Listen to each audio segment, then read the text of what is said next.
All right, guys. So let's get into this, okay? Right now, as the day of this recording, okay, March 31st, 2025, roughly 6:53 p.m. As of this moment, guys, there's very high tensions between the United States and Iran. But how did we get here? Okay? For us to explain how we got here, we're going to have to go back in time to October 7th, 2023. Now, as you guys see, this is a map of the Middle East, right? And I always like to kick off my stories here, or not, monologues when it comes to Middle East, showing you guys a map. And the reason why is because I'm very familiar that a lot of you guys might not necessarily be as geopolitically inclined, especially in the Middle East. So here's the map, right? And what we're going to do is we're going to hone in on Israel, okay? Israel is a fairly small country. And within Israel, there's this part called the Gaza Strip right here, okay? Roughly 2 million people live here. Very small piece of land, but it's extremely highly and densely populated, okay? Israel's here, and its enemies are multiple countries, also known as the Axis of Resistance. The Axis of Resistance is led by Iran, okay? Iran is the head. Its proxies are Iraq, here, Syria, Lebanon, and Eastern Yemen down here, okay? The Houthis are from here, who is a terrorist organization that boards ships.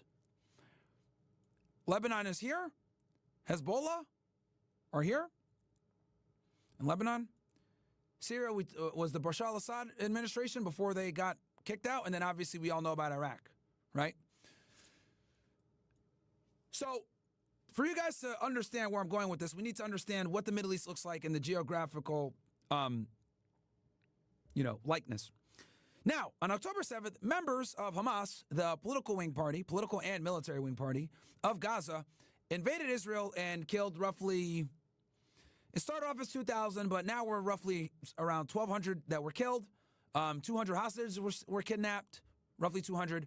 The casualties aren't certain when it comes to who killed the citizens, whether it was Hamas or Israel, and the reason for this is because the Hannibal Directive was in fact activated that day. So that muddies the waters, and we don't know how many people Hamas directly killed versus how many people did the IDF directly kill. It's still fairly nebulous. But that's not the point of today's conversation or explanation here. I'm just letting you guys kind of know what's going on here. So this operation conducted by Hamas invading Israel was to get hostages. Why was it to get hostages? Well, many Palestinians, right? This is a common recurrence here between Israel and Palestine, where Palestinian militia groups invade Israel and kidnap Israelis and bring them back. Or they conduct terrorist attacks, right? And the purpose of kidnapping hostages is to create political pressure on the government of Israel to turn over Palestinians that are being unfairly jailed in Israel. There are thousands of prisoners in Israel of Palestinian descent that have been jailed. They haven't gone to trial. They haven't had any due process. They're just in jail on suspicion of being a terrorist, an attacker, or someone that dislikes the Israeli government, whatever the fuck it is. A bunch of different reasons. There's no due process is what you guys need to take away from this. So since there's no due process, they invade Israel to kidnap hostages to do prisoner swaps, okay? Now, since October 7, 2023, there have been multiple prisoner swaps, multiple ceasefires, but I'm not going to go over that for the purposes of today's conversation. I'm going to just kind of speed through how we got here. Now, Gaza, and Hamas specifically, is supported by Iran, okay? Iran is a bitter enemy of Israel and has been so for a very long time. So, since Iran dislikes Israel, instead of waging full-on war with Israel directly, a new component of modern warfare is utilizing other nation states or nations to conduct the warfare on your behalf. You supply them with weapons, you supply them with equipment, you supply them with training. You basically arm them with everything they need and let them fight, and it creates plausible deniability. Okay? We see this going on with the United States and Russia, where we are using Ukraine as a proxy. We see Iran utilizing this with Hamas, Hezbollah, etc. So, though Israel is fighting Hamas, they're also fighting Hezbollah in the north. They're also fighting the Yemen, the Houthis down here. They're fighting a war on many different fronts. Okay? October 7th basically gave the Israelis the justification they needed to utilize an enormous amount of force to bring these other Middle Eastern countries into submission. How are they able to do this? Well, this is where the United States comes in. The United States has been giving Israel aid for decades, right? And not only has it been giving them aid for decades, they're the number one country that we support and give foreign and military aid to. Okay? They're considered our allies in the Middle East. If it were not for America's involvement in supporting Israel, Israel would probably be taken over within 24 to 48 hours. They're surrounded by people that don't want them there. Even Jordan and Egypt, they're allies on paper, dislike Israel. The only reason Jordan and Egypt play nice is because we give them a lot of money to play nice with Israel. So in other words, we basically neutered them. Look, I know y'all don't like Israel, but here's a couple billion every year. Don't start wars with them. Be allies so that we don't have to give Israel as much support. Because if we make sure that their neighbors aren't attacking them, in the long run, that's going to save us money so that we don't have to give Israel as much aid. So that's basically what they've done. So Jordan and Egypt are allies of Israel from a government perspective, but the people of Jordan and Israel, the people of Jordan and Egypt do not like Israel. Okay?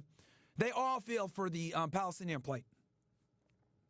Now, with that said, throughout the past year plus, we have seen the axis of resistance, Iraq, Syria, Lebanon, and the Houthis be significantly weakened. First, it started with Gaza and Hamas. Israel assassinated two of the top people for Hamas. They are these individuals right here.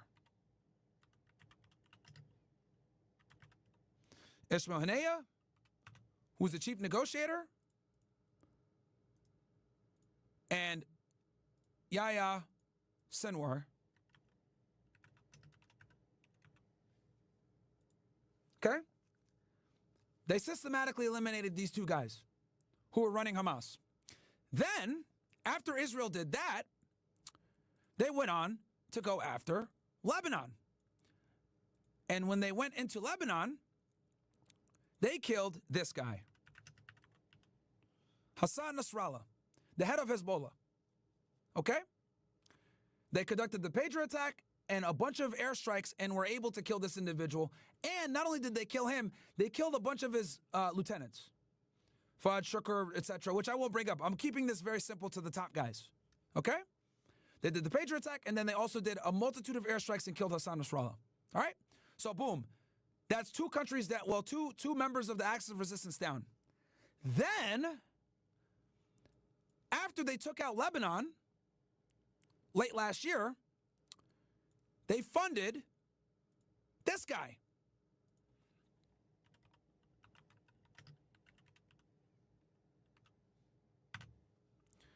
Ahmed al-Shara. Who is Ahmed al-Shara? This is the current president of Syria. He led a rebel group, okay, in Syria, and after Hamas was defeated and their leadership gone, Hezbollah was destabilized by killing their leadership, Israel set its sights on Syria. And what they did was they armed a rebel group that this guy, Ahmed al-Shara, leads. They armed them, and these guys started to go on a tear. And what they basically did was they went into Aleppo, right? They were originally here. Throughout the whole Bashar al-Assad regime, they were in this area here. But once the ceasefire happened in Lebanon and Hezbollah was disrupted and dismantled, that gave the rebels in Syria the green light to begin the attack. So after Hamas was stopped or destabilized and Lebanon, Hezbollah, Israel and the United States gave these rebels, this dude, who's a former member of Al-Qaeda, by the way, FYI, they gave him a bunch of money and support. And they launched an attack. They took over Aleppo. They went and used the M5 highway, which is like the international highway in Syria. They took over Hama, and they worked their way down all the way to Damascus. And before they could get to Damascus, this guy, Bashar al-Assad, fled. Okay? And he's currently in Russia right now, probably on asylum. He fled before the rebels can get to him because they were absolutely going to kill him.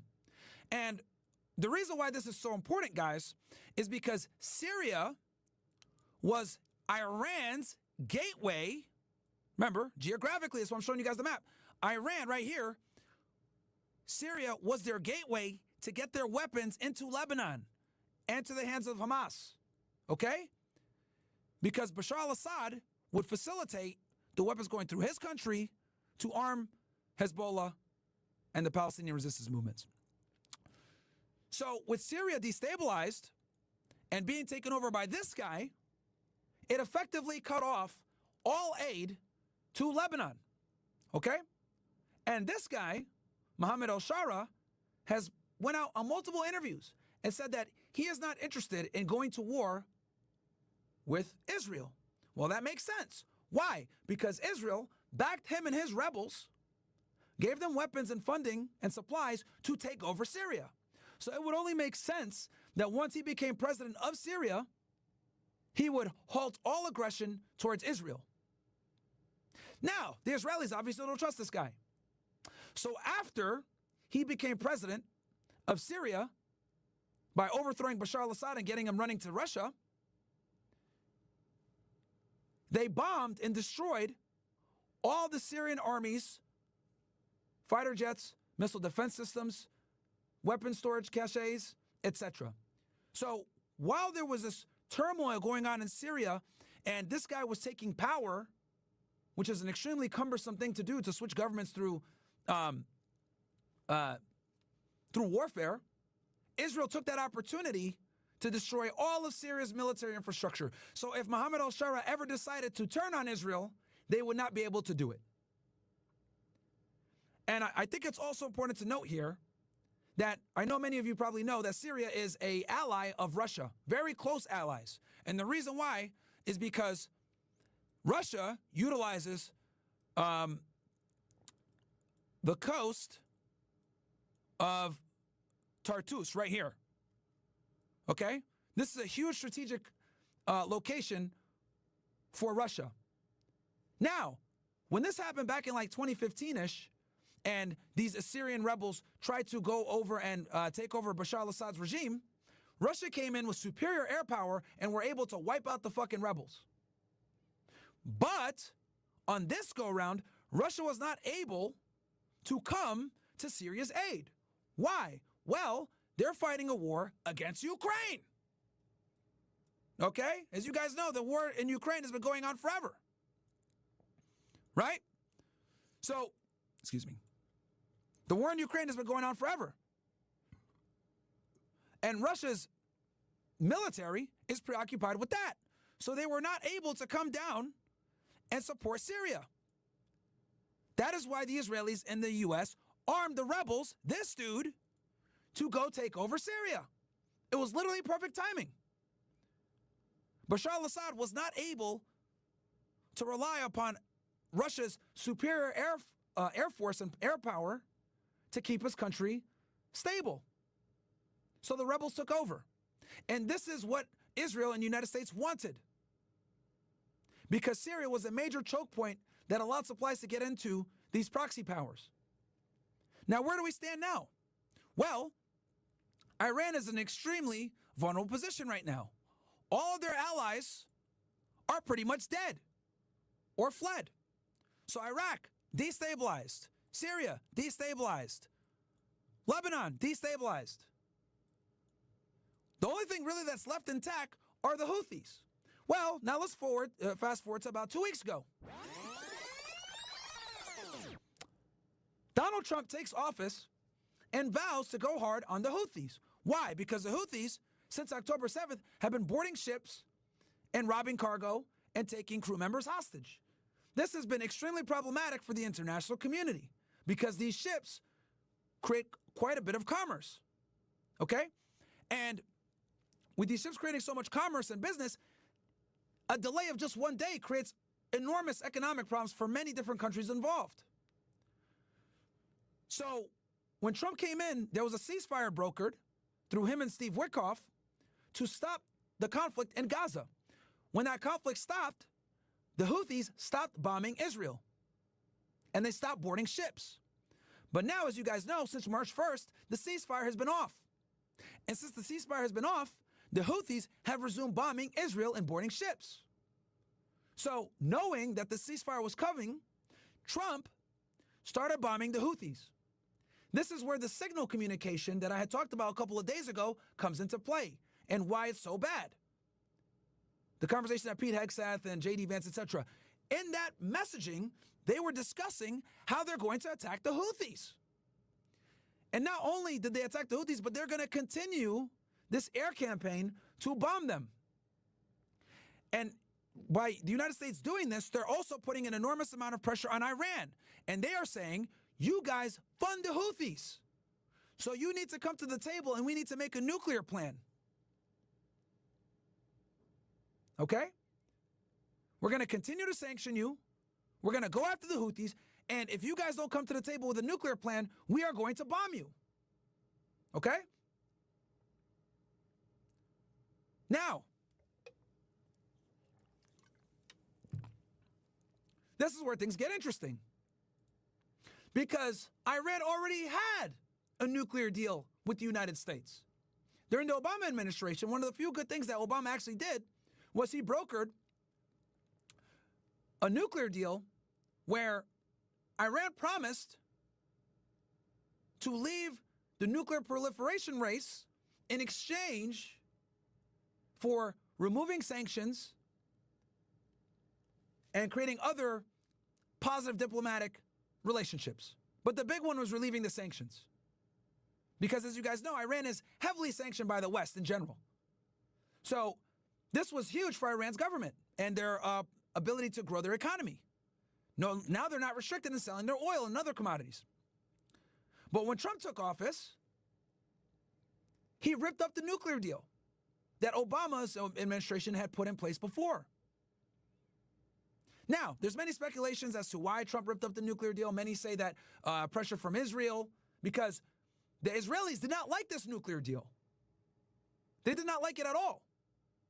Because they realize that if Iran is able to collect money through their trade, they will build a nuclear weapon anyway.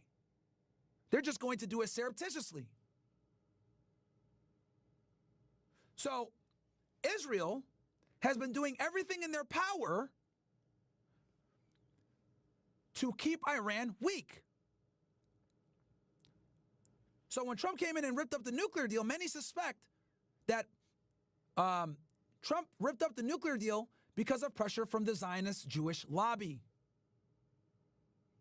Okay?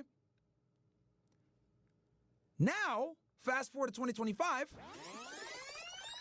because he ripped up this nuclear deal in his first administration. I think somewhere between 2016 to 2018, he ripped up this nuclear deal, Donald Trump did.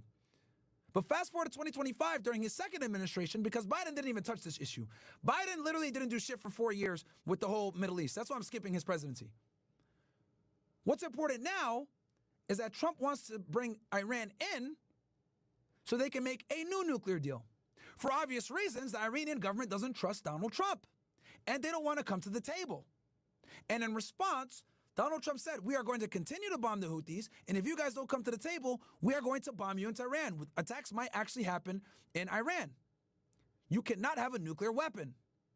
And that, my friends, is where we are at right this moment as of March 31st. We are currently at a standoff with Iran where they don't want to come to the table because they don't trust us, but we're threatening to bomb them if they don't come to the table. That's where we are now. Now, what they're not telling you is that the war has already started.